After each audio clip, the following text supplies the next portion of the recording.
Police वाला गाड़ी हो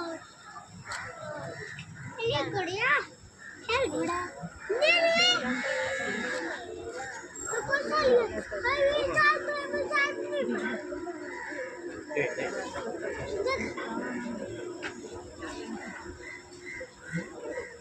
आप लोग खाओगे बहुत और मैं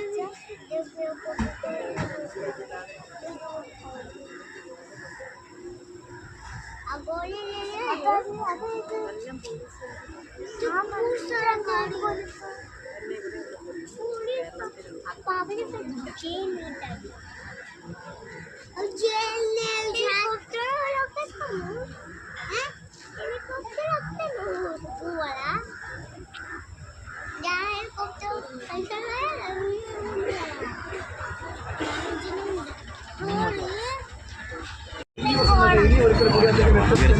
മറ്റൊരു കാര്യമെന്ന് പറയുന്നത് ഈ തെരഞ്ഞെടുപ്പിൽ ബിജെപിക്ക് വലിയ ഭൂരിപക്ഷത്തിലുണ്ടെങ്കിൽ വലിയ വിജയം സാധിച്ചാൽ അനന്തപുരി എത്തുമെന്നും ശ്രീപത്മനാഭനെ കണ്ട് ദർശനം നേടുമെന്നും അടക്കം അദ്ദേഹം പറഞ്ഞിരുന്നു. ആ വാക്ക് കൂടിയാണ് ഇന്ന് പുലർച്ചെ ഇന്ന് രാവിലെ ശ്രീപത്മനാഭസ്വാമി ക്ഷേത്രത്തിൽ ദർശനം നടത്തിക്കൊണ്ട് സാധിച്ചിരുന്നത്.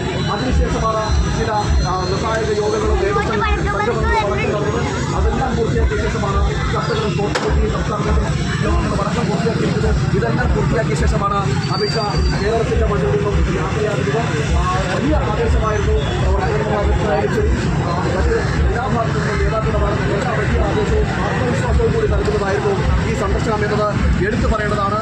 അങ്ങനെ നിർണായകമായിട്ടുള്ള ചർച്ചകളും യോഗങ്ങളും എല്ലാം പൂർത്തിയാക്കിയാണ് കേന്ദ്ര ആഭ്യന്തരമന്ത്രിയും മലയാളി മന്ത്രിയും കേരളത്തിൻ്റെ മണ്ണിൽ നിന്നും അനന്തപുരിയുടെ മണ്ണിൽ നിന്നും യാത്രയാകുന്നത്. ഇനി ഉടൻ തന്നെ പ്രധാനമന്ത്രി നരേന്ദ്രമോദി അനന്തപുരത്തിലെത്തും. നമുക്കറിയാം ഈ തെരഞ്ഞെടുപ്പിന് മുമ്പ് പലതവണ സംസ്ഥാന അധ്യക്ഷൻ രാജീവ് ചന്ദ്രശേഖർ പറഞ്ഞതാണ് തെരഞ്ഞെടുപ്പിനും തിരുവനന്തപുരം നഗരസഭയിൽ വലിയ വിജയം കാഴ്ചവെച്ചാൽ വിജയം വലിച്ചാൽ 41 ദിവസം ഇവിടേക്ക് നരേന്ദ്രമോദി എത്തുന്നത്.